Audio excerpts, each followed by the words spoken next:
बिस्मिल्लाहिर्रहमानिर्रहीम। आज की बैठक बेनकाब न्यूज़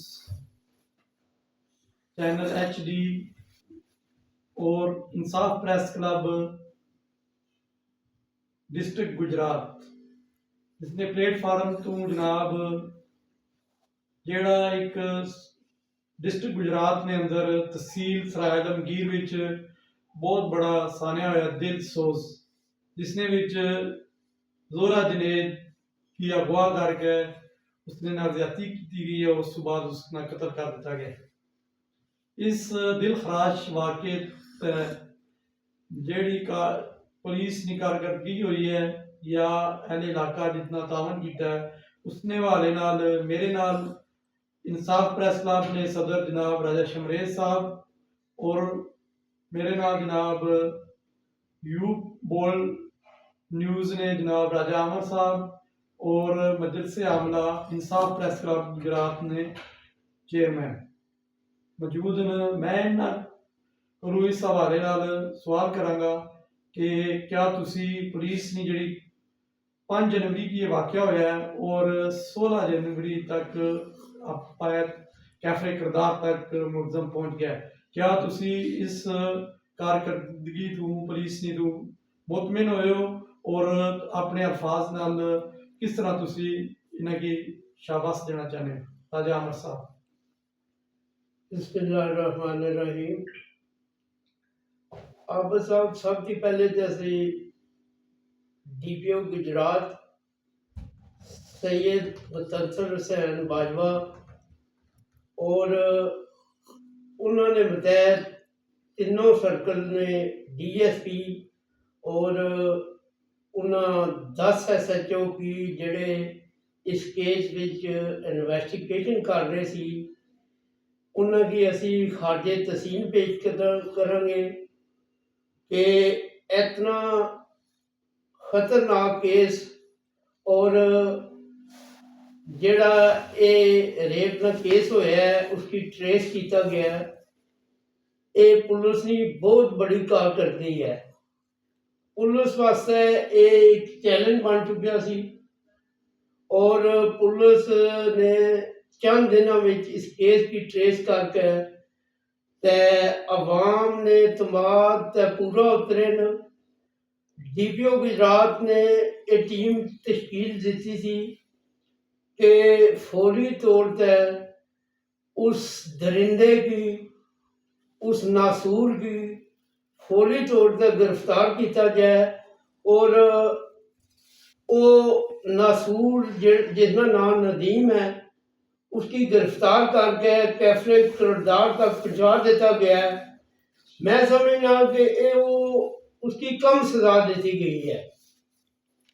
उसकी सजा ऐसी देनी चाहिए थी कि सराय आलमगीर ने चौक में उसकी उन्हें डेड बॉडी की लटकाया जाना ताकि तमाम मुजरमां ते तमाम ऐसे जड़े दरिंदे उन्होंने खौफो हरास पैदा होना इनका कोई भी ऐसा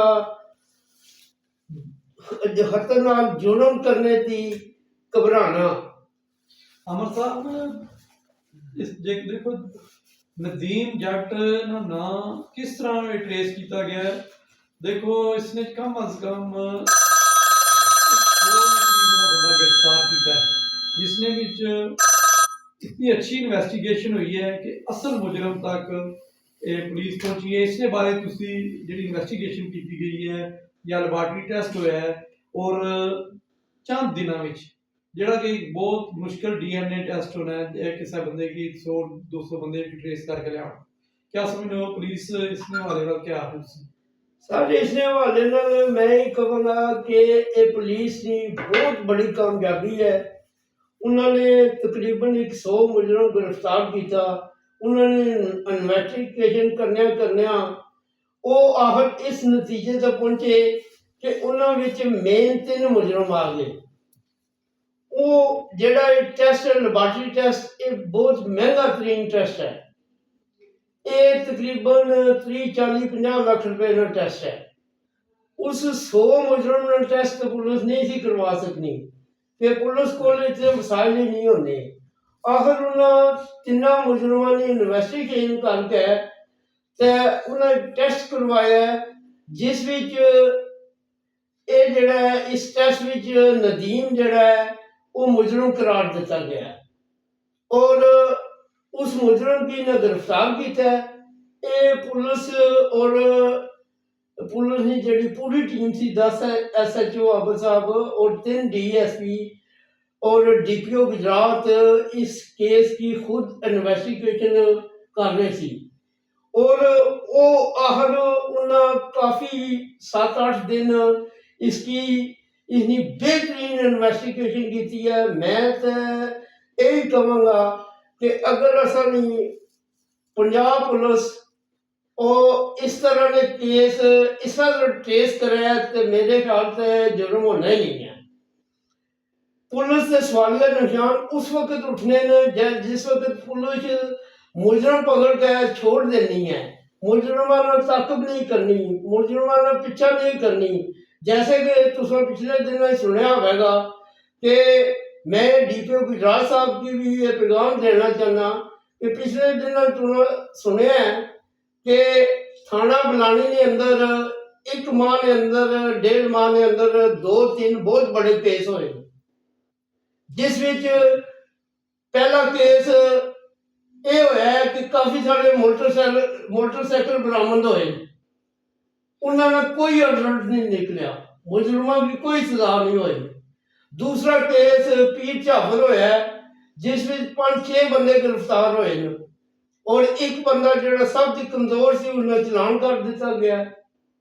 इन्हां चीज़ों की वजह से पुलिस से सवालिया निशान उठने, जिस तरह कि सराय आलमगीर ने जड़ा कि पूरी दुनिया के केस हाईलाइट हो चुका सी, जिस तरह पुलिस ने इस विच अपनी कारकर्दगी दसी है, ये पुलिस की 100 दफा भी खारजे तहसीन पेश किया जाए तो कम है कि पुलिस ने एक रिकॉर्ड कायम किया। शमरेज साहब ये दिलखराश वाकया सराय आलमगीर के अंदर होया है, ਜਿਹੜਾ ਕਿ ਅਸੀਂ ਮੁਸਲਮਾਨ ਹੋਣੇ ਦੇ ਨਾਤੇ ਨਾਲ ਵੀ ਇਨਸਾਨੀਅਤ ਦੇ ਨਾਤੇ ਨਾਲ ਵੀ ਹਰ ਘਰ ਬੱਚੀਆਂ ਬੇਟੀਆਂ ਭੈਣਾਂ ਹਰ ਤਰ੍ਹਾਂ ਨਾਲ ਰਿਸ਼ਤੇ ਨਾਲ ਔਰਤ ਨਾਲ ਇੱਕ ਸਿਲਸਿਲਾ ਹੈ। ਇਹ ਜਿਹੜਾ ਦਿਲਖਰਾਸ਼ ਵਾਕਿਆ ਪੇਸ਼ ਆਇਆ ਹੈ, ਤੁਸੀਂ ਇਸ ਹਵਾਲੇ ਨਾਲ ਕੀ ਪੈਗਾਮ ਦੇਣਾ ਚਾਹੁੰਦੇ ਹੋ? बहुत शुक्रिया राजा आबद साहब। ये वाकया सोशल मीडिया ते इतना हाईलाइट होया सी, जिस तरह इतराफ DSP सराय आलमगीर अपनी प्रैस कानफ्रेंस विच कीता है। उन्होंने कहा कि वाकया मुकामी मीडिया और सोशल मीडिया ते इतना ज़्यादा हाईलाइट होया सी कि जिसने बिना ते DPO साहब फौरी एक्शन लिया है और 10 SHO और 3 DSP निया उन्हें टास्क दे दिता गया सी कि इसकी जल्दी तो जल्दी तुसां सॉल्व करना है।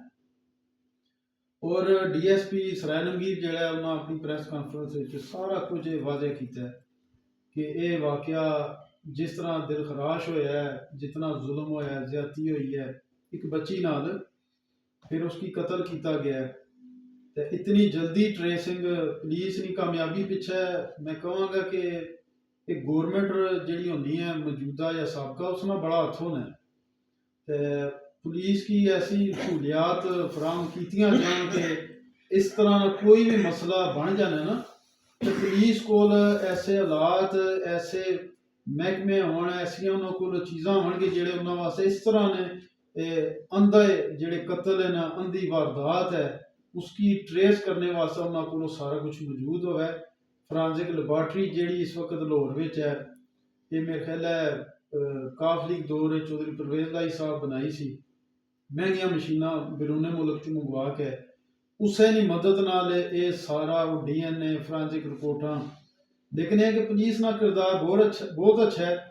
इन्ना कि मैं अपने बेनकाब न्यूज़ प्लेटफार्म तो इंसाफ प्रेस क्लब ने प्लेटफार्म तो खराजे तहसीन पेश करना DPO साहब की, DSP और तमाम SHO जिहड़े इस जिन्हें टास्क मिले जिन्हें वर्क किया है और इस मुजरम की कैफरे किरदार तक पहुँचाया है। ना कि इसने कोई शक नहीं कि इस तरह ने वकूए हो जाने इस तरह ना मुजरम जो उसकी पता है कि मैं कत्ल भी किया और रेप भी किया है, उसकी सजा इस्लाम विच ਔਰ ਇਹ ਹੀ ਹੈ, ਪਾਕਿਸਤਾਨ ਵਿੱਚ ਵੀ ਇਹ ਸਜ਼ਾ ਹੈ। ਤੇ ਉਸ ਕੋਸ਼ਿਸ਼ ਕੀਤੀ ਹੈ ਉੱਥੋਂ ਨਸਣੇ ਨਹੀਂ, ਭੱਜਣੇ ਨਹੀਂ, ਫਿਰ ਪੁਲਿਸ ਮੁਕਾਬਲਾ ਹੀ ਕਰਨੀ ਹੈ, ਜ਼ਹਿਰੀ ਗੱਲ ਹੈ। ਤੇ ਉਸ ਬੰਦੇ ਕੀ ਇਹ ਪੂਰਾ ਡਿਸਟ੍ਰਿਕਟ ਗੁਜਰਾਤ का ਪੂਰੀ ਦੁਨੀਆ ਦੇ ਜਿੱਥੇ ਜਿੱਥੇ ਇਸ ਵਾਕਿਆ ਲੋਕਾਂ ਤੱਕਿਆ ਸੀ ਨਾ, ਤਾਂ ਉਹਨਾਂ ਹੀ ਦੁਆ ਕੀਤੀ ਸੀ ਕਿ ਇਸकी इबरतनाक सजा दी जाए, और उस बंदे की वो इबरतनाक सजा मिली है। इस बच्ची ने वालदैन वास्ते तुसी कोई पैगाम देना चाहो? जी, बच्ची ने वालदैन की अल्लाह पाक की ज़ात सब्र अता फरमाएगी, और मेरे ख्याल है ए जद उसकी इबरतनाक सजा मिली है ना उस मुजरम की, तो उन्हें वालदैन की उस सुकून तो मिलया होगा जिस तरह असा तुसा की भी मिले कि असी भी सुकून नींद ना सब सोने कि इस बंदे की जल्दी तो जल्दी ट्रेस होवे और उस मुजरम की सजा मिली जाए। तो उन्होंने वास्ते अल्लाह पाक दुआवां ही कि उन्हें सब्र जमील अता फरमाए। राजा अहमद साहब, ਜਿਹੜੀ ਪੁਲਿਸ ਦੀ ਕਾਰਗਰਦਗੀ ਹੈ ਜਿਸਨੇ ਵਿੱਚ ਡੀਪੀਓ ਸਾਹਿਬ ਐਡਨ ਉਹਨਾਂ ਨੇ ਥੱਲੇ ਸਾਰੀ ਟੀਮ ਜਿਹੜਾ ਕੰਮ ਕੀਤਾ ਹੈ, ਇਸ ਦੇ ਹਵਾਲੇ ਨਾਲ ਤੁਸੀਂ ਆਪਣੇ ਅਲਫਾਜ਼ 'ਚ ਇਹਨਾਂ ਦੀ ਖਰਾਜ ਤਸਲੀਮ ਪੇਸ਼ ਕਰੋ।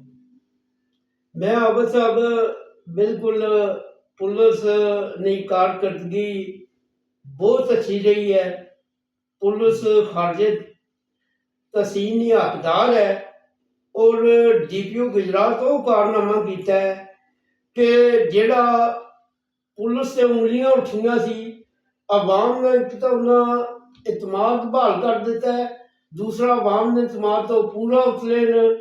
ते डीपीओ गुजरात साहब अन्याय की मेहनत करके और ऐसी टीम तश्कील दी है कि जेड़ी वाकई डिस्ट्रिक्ट गुजरात की अवाम पुलिस से बहुत ज़्यादा खुश है और खारजे तहसीन पेश किया है कि अगर साड़ी डिस्ट्रिक्ट गुजरात की पुलिस ऐसा तरह केस ट्रेस करनी रवे तो मैं कहना कि साढ़े जिले में ऐसा ऐसा कोई जरूर नहीं लिया।